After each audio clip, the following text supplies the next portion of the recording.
छात्राओं, आज मैं आप लोगों को रीति काव्य के प्रवर्तक आचार्य के संदर्भ में बताने जा रही हूँ।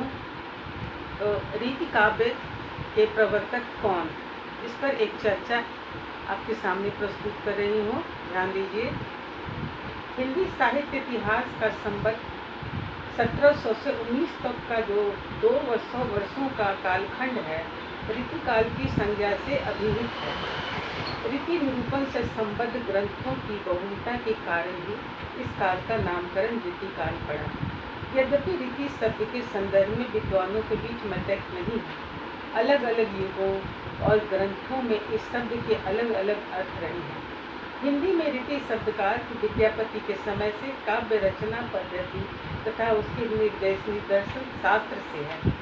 रीति तक आते आते रीति शब्द का अर्थ रस, अलंकार, शब्द शक्ति, छंद आदि काव्यांगों का निरूपण हो गया। अतः रीति शब्द का अर्थ काव्य शास्त्र से जुड़ गया।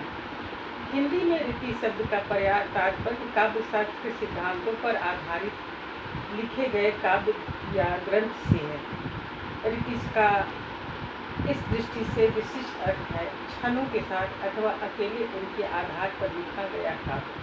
इस दृष्टि से काव्य के साधारण लक्षण ग्रंथ भी रीति काव्य है और लक्षणों को ध्यान में रखकर रीति सम्मत काव्य सर्जना भी रीति काव्य है।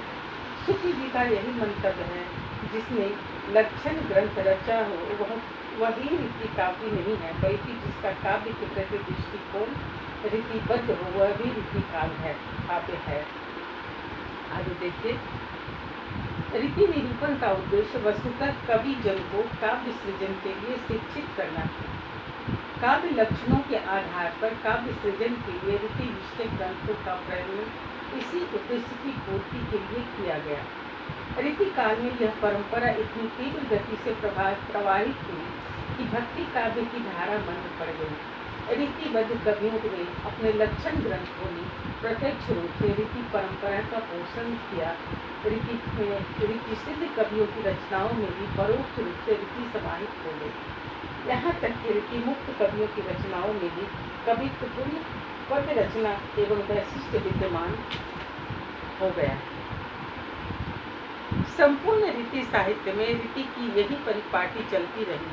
इतनी समृद्ध रीति परंपरा के प्रवर्तक का श्रेय किस आचार्य को ज्यादा है, यही प्रश्न साहित्य इतिहास में आज भी विवादास्पद रहा है। रीति काल का प्रारंभ 1700 से माना जाता है, लेकिन इसका यह अर्थ नहीं है कि रीति ग्रंथों का प्रयानंद यहीं से आरंभ हुआ है। एक सुविकसित परंपरा संस्कृत काव्य शास्त्रों से प्रवाहित होकर हिंदी तक पहुंची। भक्ति काल के उत्तरार्ध में केशवदास ने इस परंपरा को अपनी मेघा के बल पर सुगठित स्वरूप में प्रस्तुत किया। यद्यपि इस दिशा में छिटपुट प्रयत्न पहले भी हुए, हिंदी साहित्य इतिहासकारों ने प्रथम रीति कवि के रूप में उसकी चर्चा की है, जिन्होंने संस्कृत के किसी अलंकार ग्रंथ को आधार मानकर हिंदी में अलंकार ग्रंथ लिखा, लेकिन इस ग्रंथ का अस्तित्व संदिग्ध है।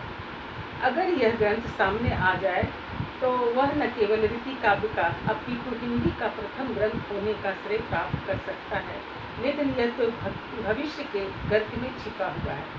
ऐसी स्थिति में उपलब्ध रीति ग्रंथों की गुणवत्ता और उसके प्रभाव की व्यापकता के आधार पर ही प्रकाशन काल को ध्यान में रखते हुए रीति काव्य के प्रवर्तक की खोज करनी होगी। आगे देखिए। वस्तुतः सर्वप्रथम रीति काव्य का प्रयोजन खरत के नाट्य शास्त्र और भानुदत्त की रसमंजरी का आधार मानकर कृपाराम जिनका संबंध 1579 के हित तरंगिणी के रूप में किया है। इसके बाद मोहनलाल मिश्र, जिसका समय 1616 का श्रृंगार सागर, बरबैन नायिका भेद, रसमंजरी जैसे ग्रंथ नायिका भेद तक ही सीमित थे। इस बीच संबत 1607 में सूरदास की साहित्य लहरी और बलभद्र मिश्र की 1640 में नक्सिक आदि कृतियाँ सामने आ गई थी। इनमें रीति संबंधी प्रवृत्तियाँ थी, लेकिन विषय और शैली की दृष्टि से ये व्यवस्थित नहीं थी। कृपाराम की हित तरंगिणी इन कृतियों की तुलना में कहीं व्यवस्थित और विषय की दृष्टि से विस्तृत थी। कवि शिक्षा के निमित्त लिखी गई इस कृति में रस, अलंकार आदि काव्यांगों का निरूपण भी किया गया है। ये सूरदास के समकालीन थी।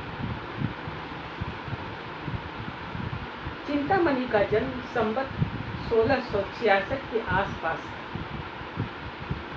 केशव के बाद काव्य के सभी अंगों का विधिवत निरूपण का श्रेय चिंतामणि को ही जाता है। इसके पूर्व केशव ने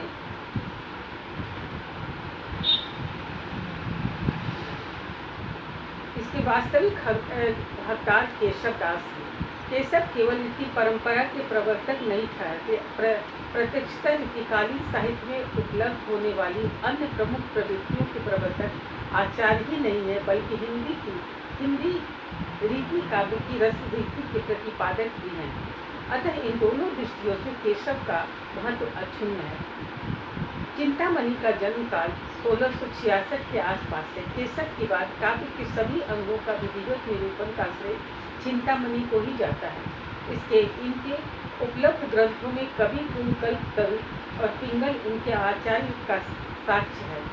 समन्वयवादी मम्मट की काव्य निरूपण की पद्धति का हिंदी में प्रवर्तन करने का श्रेय भी इन्हें ही है। रीति परंपरा का प्रवर्तक आचार्य के रूप में रामचंद्र शुक्ल ने चिंतामणि को ही स्वीकार किया। हिंदी ग्रंथकारों ने वस्तुतः काव्यशास्त्र की सुबोध और सरल रूप में प्रस्तुत करने के कारण भी चिंतामणि का नाम सम्मान के साथ लिया जाता है। सुबोध और सरल होने के कारण इनकी पद्धति को परवर्ती कवियों और आचार्यों ने आत्मसात किया। रीति काव्यधारा के प्रवर्तन का श्रेय चिंतामणि त्रिपाठी को देने के पीछे शुक्ल जी का मत है कि हिंदी में रीति ग्रंथों की अविरल और अखंडित परंपरा का प्रवाह केशव की कवि क्रिया के 50 वर्ष पीछे चला, और वह भी एक भिन्न आदर्श को लेकर, केशव के आदर्श को नहीं। केशव के दिखाए हुए पुराने आचार्यों के मार्ग पर न चलकर परवर्ती आचार्यों के परिष्कृत मार्ग पर चली, जिसमें अलंकार्य का भेद हो गया। हिंदी के अलंकार ग्रंथ अधिकतर चंद्रालोक और कुबलेरानंद के अनुसार निर्मित थे। कुछ ग्रंथों में काव्य प्रकाश और साहित्य दर्पण का भी आधार पाया गया। काव्य के स्वरूप और अंगों के संबंध में हिंदी के रीतिकार कवियों ने संस्कृत के परवर्ती ग्रंथों का मत ग्रहण किया। इस प्रकार देव योग से संस्कृत साहित्य शास्त्र के इतिहास की एक संक्षिप्त उदाहरण हिंदी में भी आ गई।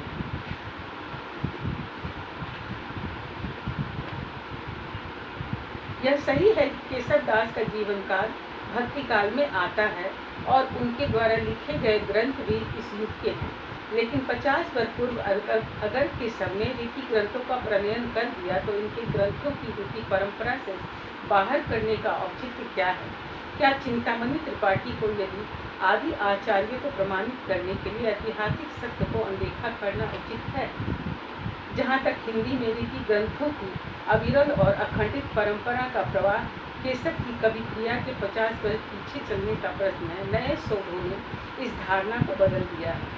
नवीन शोधों से यह सिद्ध हो चुका है कि रीति परंपरा केशव से चिंतामणि तक अखंडित रूप से आगे बढ़ती रही है। वस्तुतः केशव से चिंतामणि के मध्य रस चंद्रिका, ललित शतक, रस भाव माधुरी, नक्सिक, सुंदर श्रृंगार, बरवे नायिका भेद, सुधा निधि आदि ऐसे ग्रंथ लिखे गए जिनमें रीतिकालीन काव्य प्रवृत्तियाँ विद्यमान हैं। इसलिए केशव की कवि क्रिया से रीति ग्रंथों का जो आरंभ हुआ और चिंतामणि त्रिपाठी के अभ्युदय तक लगभग अविच्छिन्न धारा की तरह प्रवाहित होता रहा। रीति ग्रंथों के प्रयानन की परंपरा केशव के बाद जो चली वह केशव के मार्ग से एकदम अलग राह पर चली। शुक्ल जी इस आधार पर भी केशव दास को प्रवर्तक आचार्य मानने से इनकार करते हैं, लेकिन यही आरोप चिंतामणि पर भी लागू होता है। वास्तविकता यही है कि दोनों आचार्यों ने कोई मौलिक उद्भावना नहीं की। पूर्ववर्ती और पारंपरिक संस्कृत आचार्यों की को प्रेरणा स्रोत बनाया। इन दोनों आचार्यों के बाद की जो पीढ़ी आई उसने भी संस्कृत काव्य शास्त्रों संप्रदायों के साथ साथ हिंदी के पूर्ववर्ती आचार्यों के ग्रंथों से प्राप्त सामग्री का अपनी आवश्यकता के अनुसार इस्तेमाल किया। इसलिए मौलिकता न तो केशव दास में थी और न चिंतामणि में। इसके बावजूद केशव की परंपरा के अनुकरणकर्ताओं ने की खोज करने की सर्वथा निराशा हाथ लगी, ऐसी बात भी नहीं। लेकिन इस तथ्य के जानने के पहले यह जानना भी जरूरी है कि केशव दास सिर्फ अलंकारवादी नहीं थे, वास्तविकता तो यह भी है कि रीति काल का कोई भी आचार एकांतिक दृष्टि से अलंकारवादी नहीं है। आचार्य शुक्ल की स्थापना के रीतिकालीन कवियों में अलंकार निरूपण में केशव की शैली के बजाय कुवलयानंद की शैली एवं दोहे में लक्षण का उदाहरण देने की प्रणाली का प्रयोग किया, आंशिक सच्चाई ही प्रस्तुत करती है। वस्तुतः केशव के परवर्ती कवियों में से कुछ ने अलंकार निरूपण में कुवलयानंद की पद्धति अपनाई है और कुछ कवियों ने केशव का अनुसरण कर लक्षण एवं उदाहरण अलग अलग छंदों में दिए हैं।